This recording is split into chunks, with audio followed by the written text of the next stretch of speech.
Bonjour, je suis le docteur Denis Xayel, je suis chirurgien spécialisé dans la rhinoplastie. Donc la rhinoplastie, c'est la chirurgie de remodelage du nez. Et je voudrais vous parler aujourd'hui des différentes techniques qui existent dans la rhinoplastie. Si on pouvait résumer de manière simple, il existe deux grandes techniques aujourd'hui. La technique par voie interne, donc les incisions se font à l'intérieur des narines, et la technique par voie externe au niveau de la peau. Je pratique de plus en plus la technique par voie externe parce qu'elle permet un geste plus précis, en particulier au niveau de la pointe du nez, avec un véritable travail d'orfèvre. Je réserve la technique par voie interne à des rhinoplasties plus simples, en particulier des demandes pour des bosses nasales simples, par exemple. Il est très important dans la rhinoplastie que le contact s'établisse de manière claire entre le patient et le praticien, et que le patient émette une demande claire afin que le projet se déroule de manière tout à fait normale. Dans un premier temps, donc, le patient va expliquer à son chirurgien ce qu'il souhaite faire. Le chirurgien va expliquer à son patient ce qu'il est possible de faire.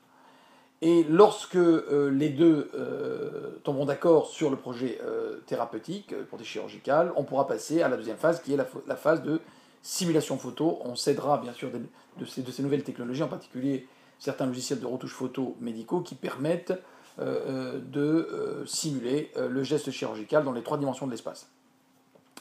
Bien évidemment, ça reste un geste non contractuel, c'est de la photo.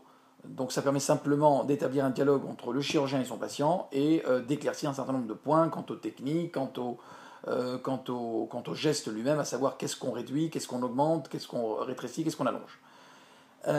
Lorsque la simulation photo est faite, eh bien à ce moment-là, on peut projeter un geste chirurgical dans le temps.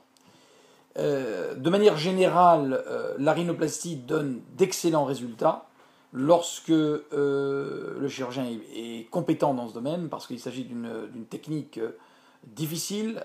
Il faut savoir que la rhinoplastie est quand même le geste, à mon avis, le plus difficile de la spécialité de chirurgie plastique, parce qu'elle concerne trois éléments: la peau, l'os et le cartilage, avec des cicatrisations qui varient d'un patient à l'autre. Donc je pense qu'aujourd'hui, nous avons les outils pour réaliser de très beaux résultats. Et il suffit simplement que le patient consulte, émette son souhait et que le chirurgien le réalise. Voilà, merci à vous.